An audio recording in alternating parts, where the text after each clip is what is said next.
Que ces lieux soient visités par ta sainte présence. Que ces lieux soient balayés par le vent de ton esprit. Lève-toi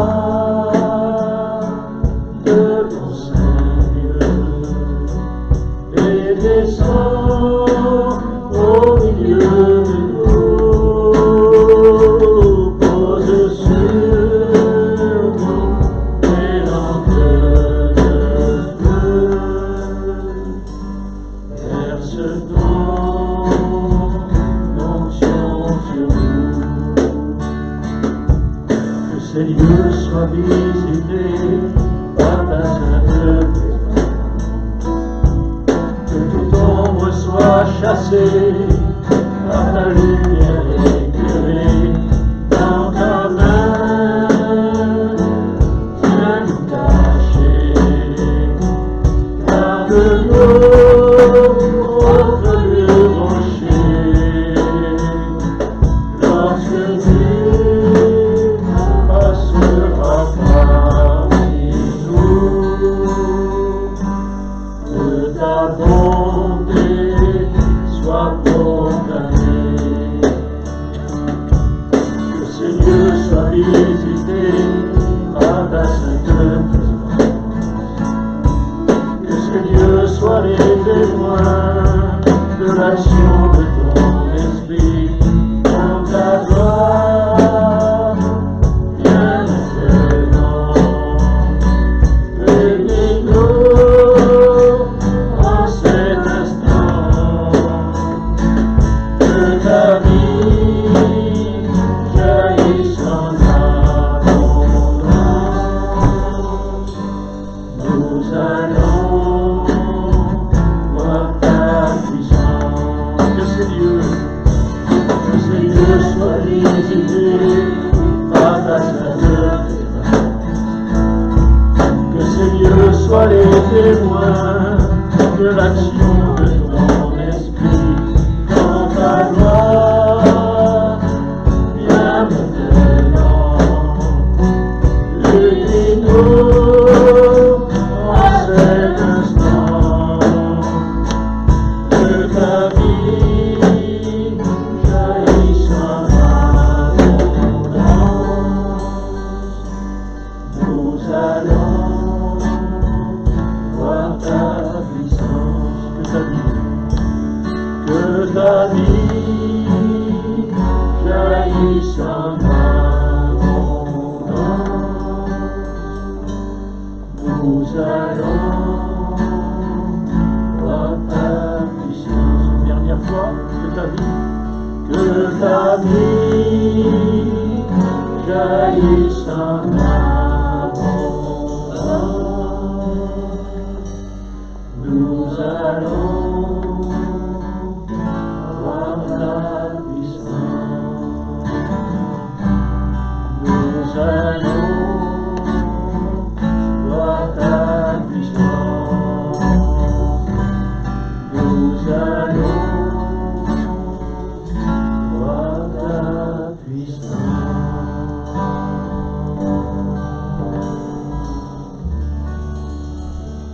Amen. Besoin également. Lorsqu'on réfléchit aux principaux besoins de la vie chrétienne, eh bien on découvre que le plus important, c'est d'être rempli du Saint-Esprit. Et l'apôtre Paul l'écrivait aux Éphésiens, il déclare que chaque croyant doit expérimenter dans son être intérieur une action puissante de l'Esprit qui lui permet de recevoir pleinement Christ dans sa vie et ainsi découvrir l'étendue de son amour. Ce n'est pas une éventualité, ce n'est pas quelque chose de superficiel, ce n'est pas une possibilité. Non, Paul dit dans Éphésiens 3,16 que cette connaissance de l'amour de Christ nous remplit jusqu'à toute la plénitude de Dieu. Amen. Jusqu'où? Jusqu'à toute la plénitude de Dieu. Et ce qui doit être le but ultime et commun à tous les chrétiens, eh bien, c'est justement d'être rempli de Jésus, rempli de lui. Cette plénitude doit occuper tout son être, doit occuper nos pensées. On a chanté que ces lieux soient visités par ta sainte présence. C'est tout notre être qui a besoin d'être visité par la personne de Dieu. Être l'objet de tous nos efforts et nous permettre de converger ensemble dans une même direction. Et je crois que si notre but est commun, alors l'unité, eh bien, elle va être là. Souvent, on a voulu fabriquer l'unité. On a dit, l'œcuménisme, on est tous croyants, on est tous chrétiens. Oui, mais ça ne suffit pas. Ok, mais ça ne suffit pas. Ça suffit pas. Il faut qu'il y ait cette unité entre les croyants. Et l'unité entre les croyants, eh bien, c'est le Saint-Esprit qui va nous la communiquer. Lorsque nous serons remplis de la personne divine. Malheureusement, nous ne sommes pas toujours remplis, moi pour le premier, nous ne sommes pas toujours remplis comme le Seigneur le voudrait.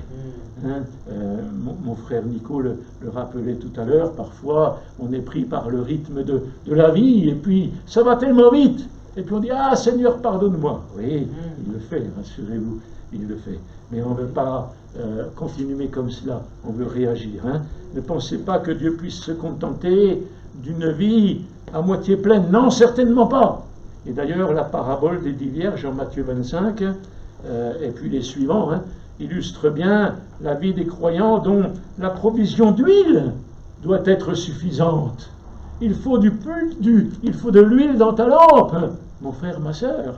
Est-ce que tu as le plein d'huile dans ta lampe? Nous ne savons pas quand le Seigneur va revenir.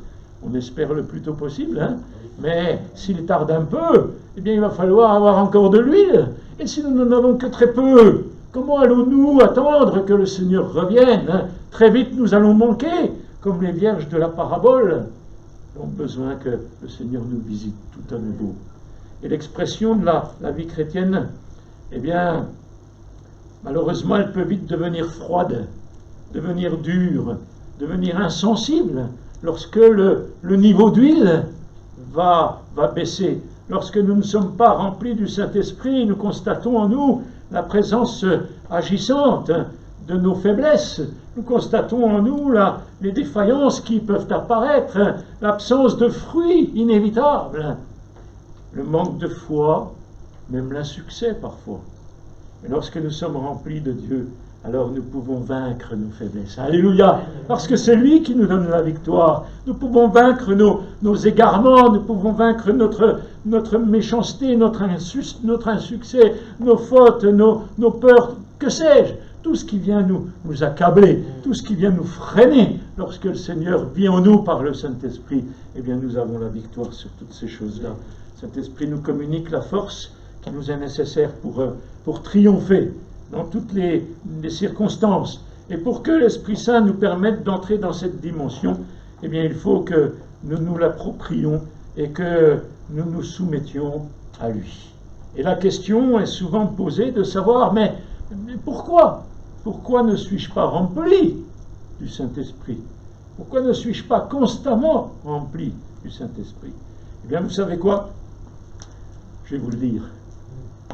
Pour être rempli, il faut d'abord avoir été vidé. Pas plus compliqué. Ah oui, ça commence par là. Pour être rempli, il faut être vide. On ne peut pas être rempli si on est plein d'un tas de choses. Soucis de la vie, etc. J'en passe, je ne vais pas vous faire la liste, vous la connaissez mieux que moi. Mais ces choses-là remplissent tellement nos vies qu'il n'y a plus de place finalement pour le Seigneur. Il n'y a plus de place pour la présence du Saint-Esprit. Nous avons besoin d'être vidés. Seigneur, viens vider tout ce qui prend la place qui te revient, et que tu puisses ainsi me remplir. Et si nous capitulons ainsi, eh bien ça va permettre à Dieu de prendre en main ce qui se trouve encore entre les nôtres. Ça va changer de volant, ça va changer de direction, ça va changer de maître. Et Dieu connaît avec précision toutes ces choses. Il connaît avec précision les endroits, les pensées, les paroles, les actions, les dispositions de cœur, les désirs également, les ambitions, les buts, les projets, les plans qui occupent notre vie et qui retiennent toute notre attention. Toute notre attention. Si vous abandonnez volontairement toutes ces choses entre les mains de Dieu, eh bien vous libérerez instantanément de la place dans vos vies, dans vos cœurs, pour que l'Esprit de Dieu vienne vous remplir. Alléluia. C'est son désir. Il le fera.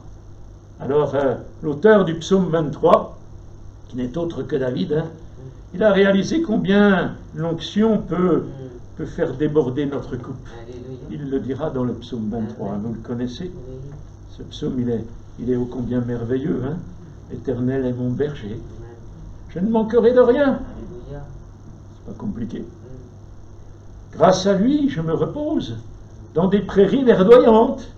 Et c'est lui qui me conduit au bord des eaux calmes. Il me revigore. Et pour l'honneur de son nom, il me conduit sur le droit chemin. Ça a l'air d'être facile quand on lit ça. Si je devais traverser la vallée où règnent d'épaisses ténèbres, je ne craindrai aucun mal, car tu es auprès de moi. Ta houlette me conduit, ton bâton me protège. Pour moi, tu dresses une table aux yeux de mes ennemis. Tu oins d'huile parfumée ma tête. Tu fais déborder ma coupe. Oui, toute ma vie, ta bonté et ton amour me poursuivront, et je pourrai retourner au sanctuaire de l'Éternel tant que je vivrai. Amen.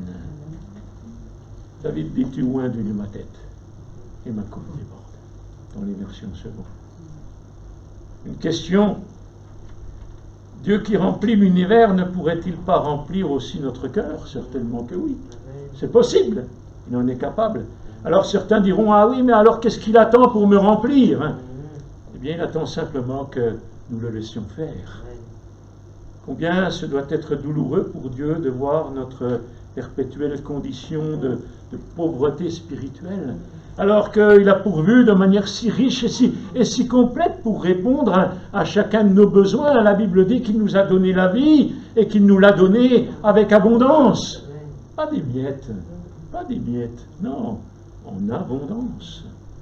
Matthieu 6, verset 31 nous dit, ne vous inquiétez donc point, et ne dites pas que mangerons-nous, que boirons-nous, de quoi serons-nous vêtus, car toutes ces choses, ce sont les païens qui les recherchent.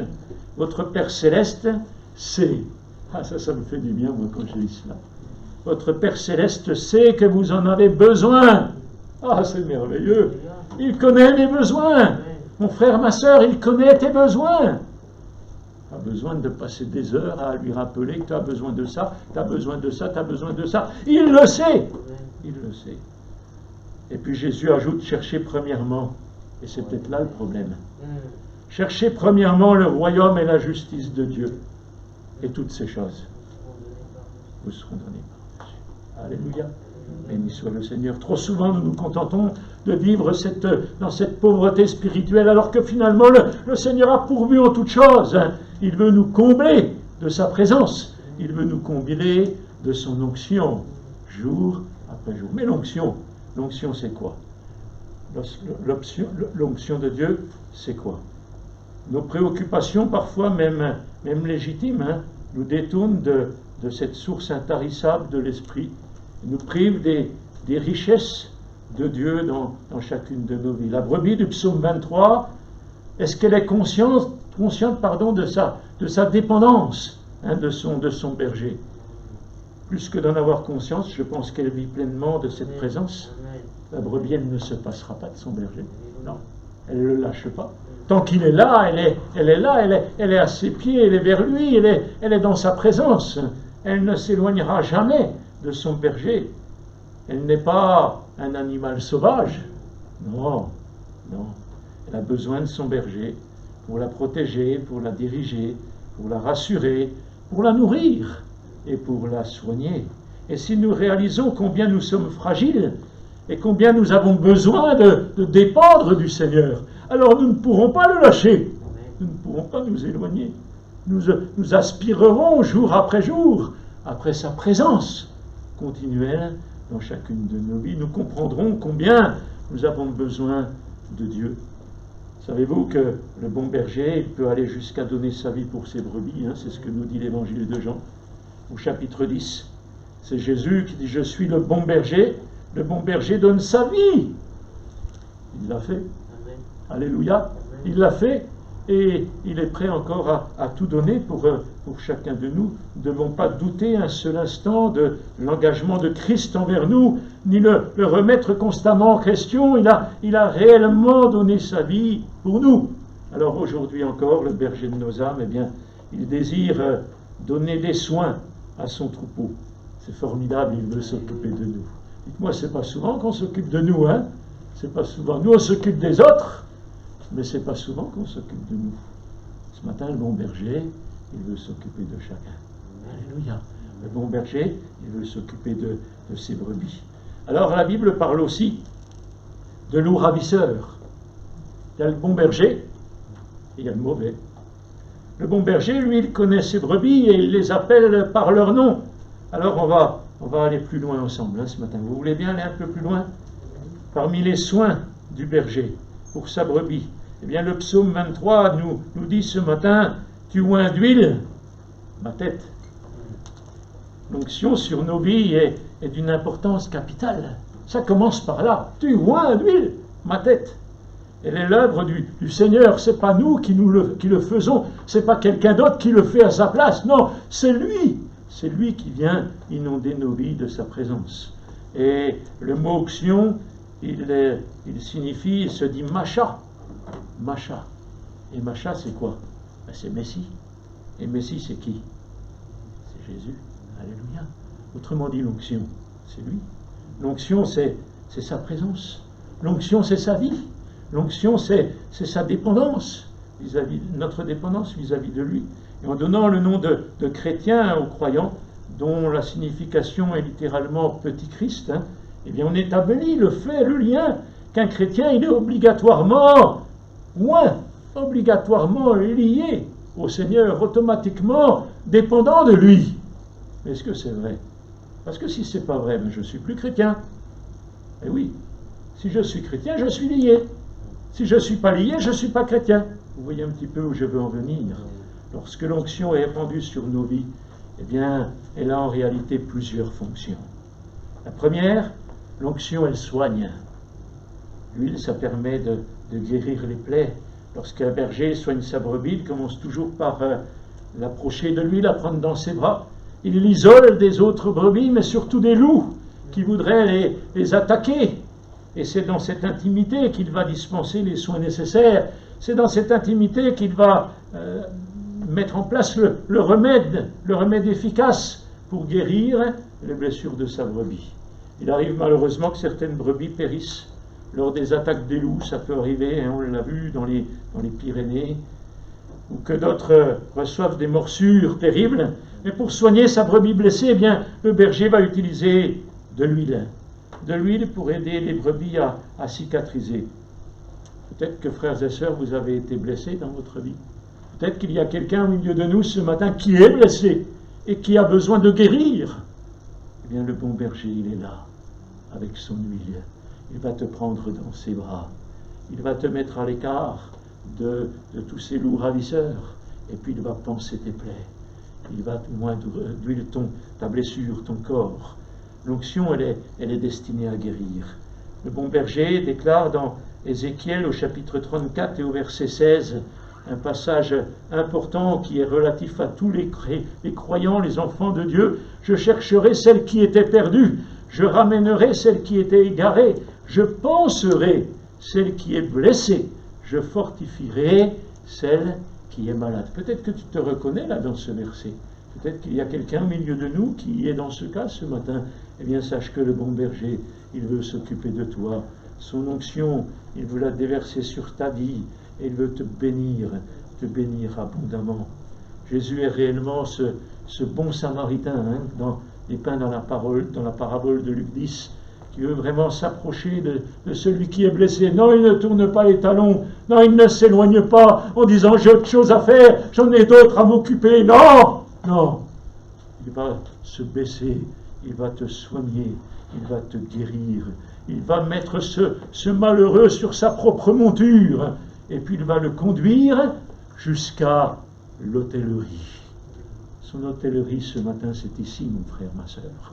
Son hôtellerie, c'est la maison de Dieu. Son hôtellerie, c'est là où il se manifeste par sa présence. Et puis l'onction, elle protège. Répandre de l'huile sur la tête d'une brebis n'a pas seulement comme fonction de la guérir, mais aussi de la protéger. Les brebis peuvent subir de nombreuses attaques de parasites, et l'huile est la vertu d'apaiser la brebis, mais aussi de repousser ces parasites. Elle est protégée. Je crois que la puissance du Saint-Esprit, la précieuse onction de la présence du Saint-Esprit, eh bien, elle vient non seulement nous adoucir nos irritations, ça arrive d'être irrité, hein. Souvenez-vous de Jonas. Il ne voulait pas faire le plan de Dieu. Les Ninivites, ils étaient trop méchants. Il ne voulait pas faire le plan de Dieu. Il était irrité au fond de son cœur. Il a eu besoin de la grâce de Dieu pour le restaurer. Il a eu besoin de la présence de Dieu pour adoucir ses irritations. Parfois, il y a des choses qui nous irritent aussi. Vrai ou faux? Oui. Ça peut arriver, hein? Oui. Mais le Seigneur, par son huile sainte, eh bien, il vient adoucir ces irritations qu'engendre la vie, et il nous permet ainsi d'éviter toutes celles qui nous sont inutiles. L'onction, elle nous produit la joie aussi, elle nous procure la joie, n'est-ce pas? Une brebis qui a reçu l'huile sur sa tête, elle ressent instantanément un bien-être profond. Sa vie est changée, et l'huile du berger, elle permet à la brebis de changer de comportement. Et avec cette huile répandue sur sa tête, eh bien, elle peut retrouver le calme, le repos, la sérénité, la paix, alors qu'il y avait de l'agitation, alors qu'il y avait de la nervosité, de l'irritation, comme je disais tout à l'heure. Avec l'huile de la présence de Dieu, eh bien, sa vie est changée. L'onction dans la vie du chrétien, elle permet au Saint-Esprit de prendre possession de lui et de contrôler toute sa personnalité.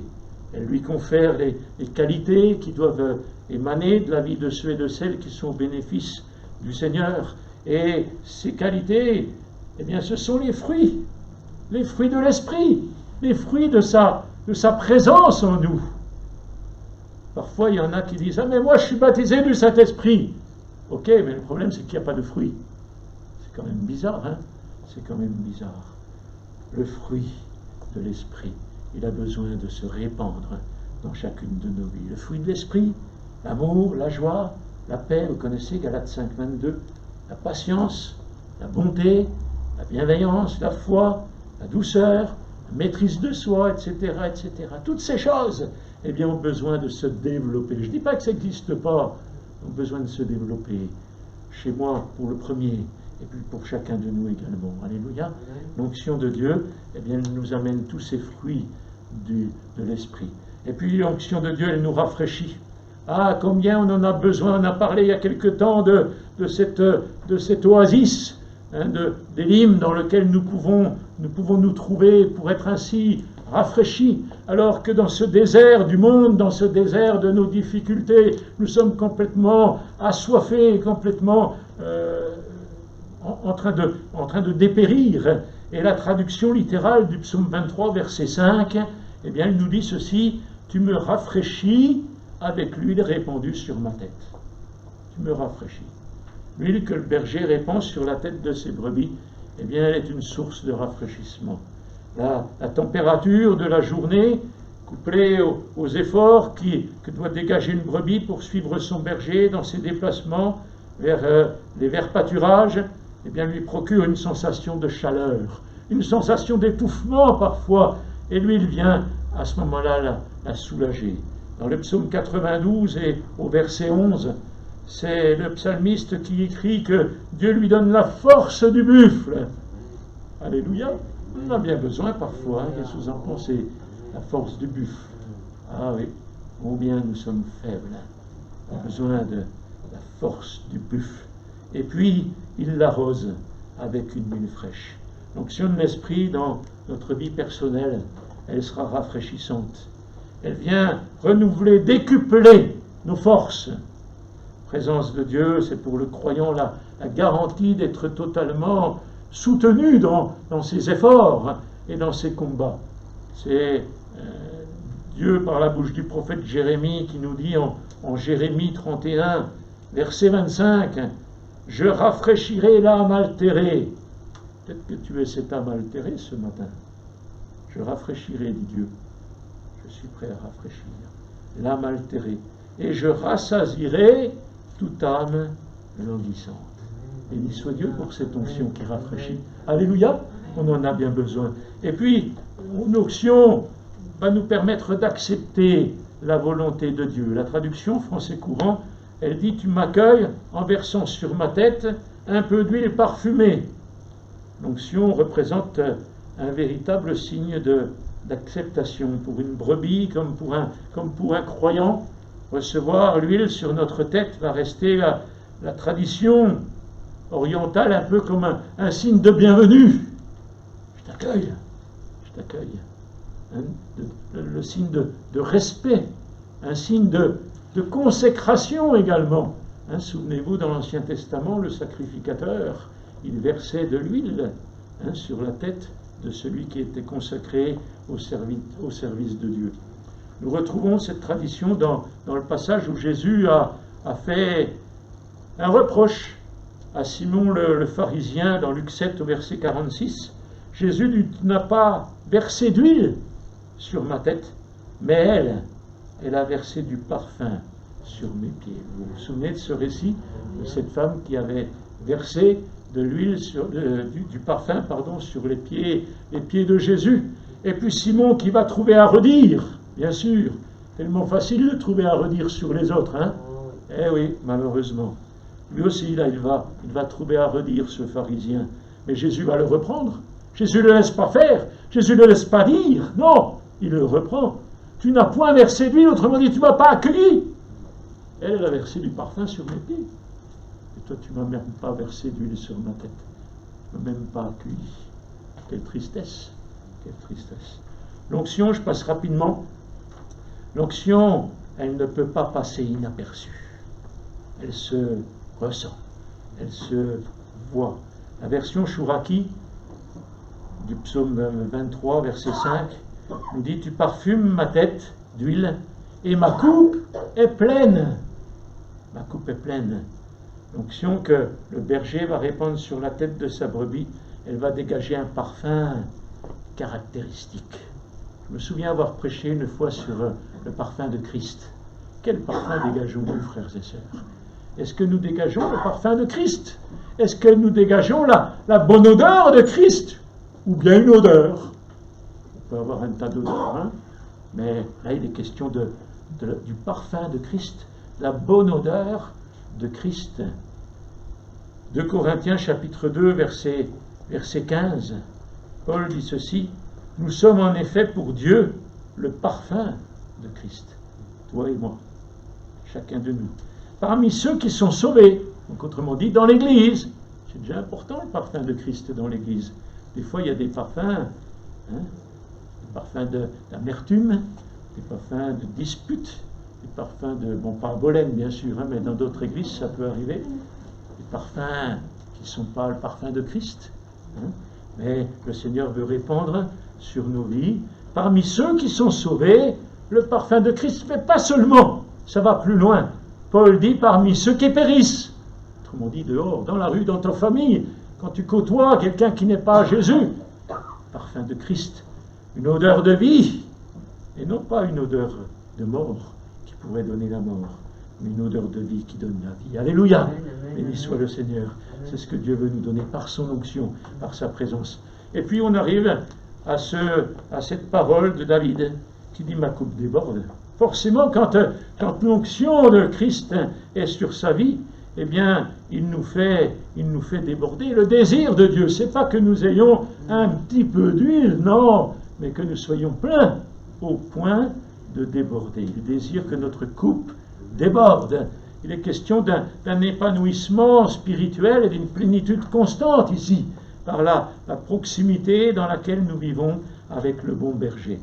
Et même si tous les croyants ont le Saint-Esprit en eux, comme le dit l'apôtre Paul dans Romains 8, pour vous, vous ne vivez pas selon la chair, mais selon l'Esprit, si du moins l'Esprit de Dieu habite en vous. Si quelqu'un n'a pas l'Esprit de Christ, il ne lui appartient pas. Il ne lui appartient pas. Donc, ils ne sont pas tous remplis. On est bien d'accord. On est bien d'accord. Rempli signifie non pas à moitié plein, non pas à moitié vide, mais rempli, c'est, comme on disait tout à l'heure, il n'y a plus de place. Il n'y a plus de place pour autre chose. Et ça, j'aime bien. Vous voyez de quoi je veux parler. Il produit dans nos cœurs une véritable satisfaction. Alléluia. Enfin, je suis heureux. Enfin, je suis pleinement joyeux de vivre cette vie avec Christ. La plénitude de l'esprit, c'est-à-dire de celui qui a toute connaissance, toute compréhension de ce qui me concerne, hein. Tous mes besoins, comme on le disait également tout à l'heure, eh bien, doit me permettre de recevoir tout ce qui contribue à me combler, me satisfaire, m'équilibrer. Je n'ai besoin finalement de rien. Il y a un petit chant qu'on chante parfois, hein. Je n'ai besoin de rien. Amen. C'est vrai. C'est vrai. Lorsqu'il remplit nos vies, lorsque son onction vient inonder nos cœurs, alors je n'ai besoin de rien. En lui, j'ai tout trouvé. À Dieu soit la gloire. Malheureusement, je termine. Constatons que bien souvent le niveau d'huile dans nos vies n'est pas toujours au top, n'est pas toujours ce qu'il devrait être, et même parfois pire que cela, le voyant rouge. Le principe rouge, c'est danger, hein. D'ailleurs, en même temps que le voyant d'huile sur les voitures, quand il s'allume, il y a le voyant stop qui s'allume. Autrement dit, c'est même pas la peine d'aller plus loin. Vous allez tout casser. Eh bien, dans nos vies spirituelles, c'est exactement la même chose.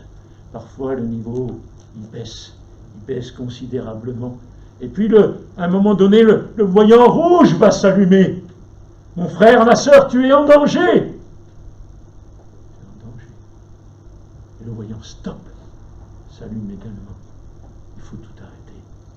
Placer au pied de la croix. Revenir devant le Seigneur pour implorer sa grâce et son pardon et être tout à nouveau rempli.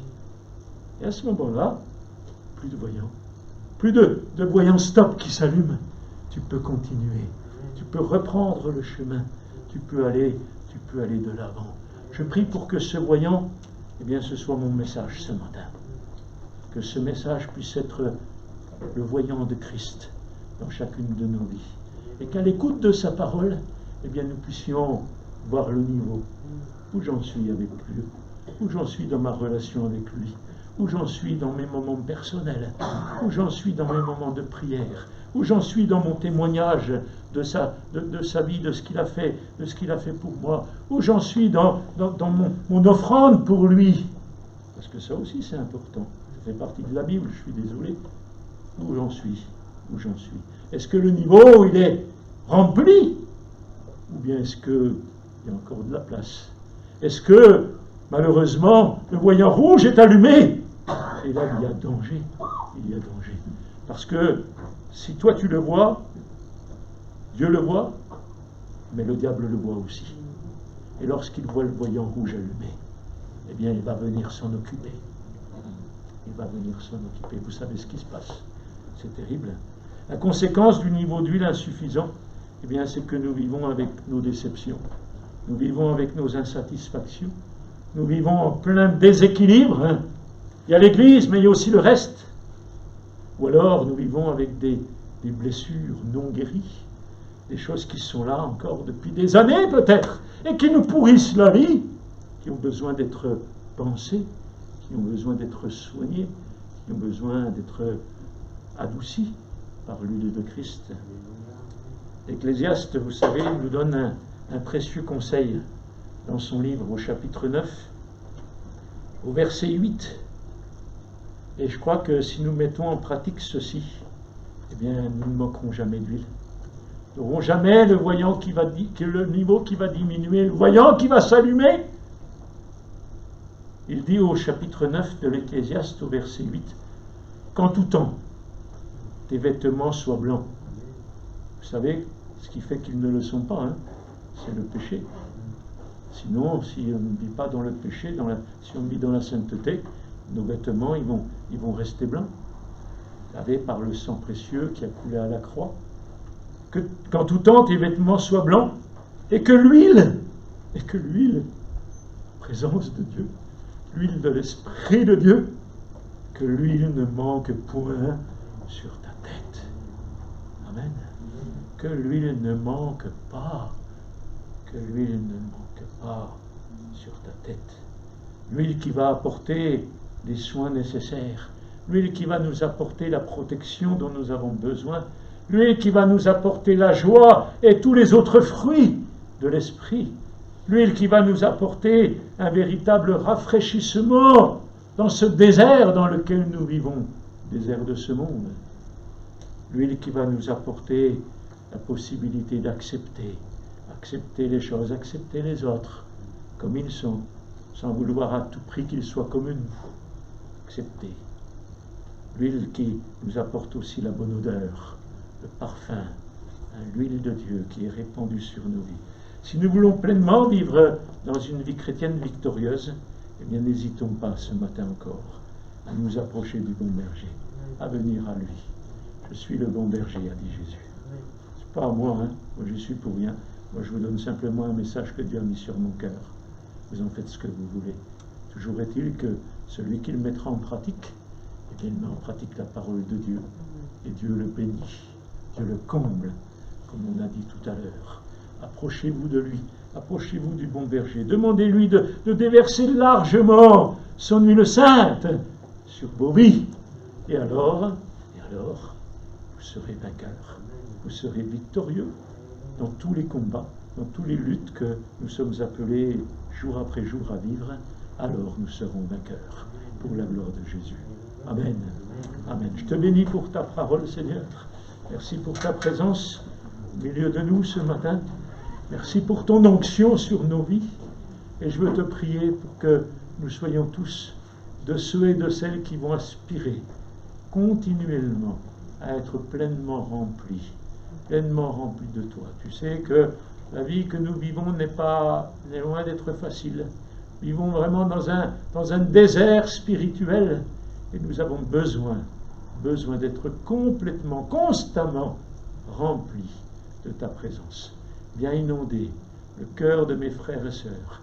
Viens peut-être déjà, dans un premier temps, ôter tout ce qui n'est pas à ta gloire et qui prend la place de cette huile qui devrait y être. Seigneur, que vraiment tu puisses les inonder de ta vie et faire en sorte que, par ta grâce, eh bien, ils puissent être ces instruments bénis entre tes mains que tu vas pouvoir utiliser. Tu vas les rendre vainqueurs, tu vas les rendre capables. Ah, par nature, nous sommes des incapables, mais avec toi, Jésus, avec ta présence dans nos vies, nous sommes capables de tout.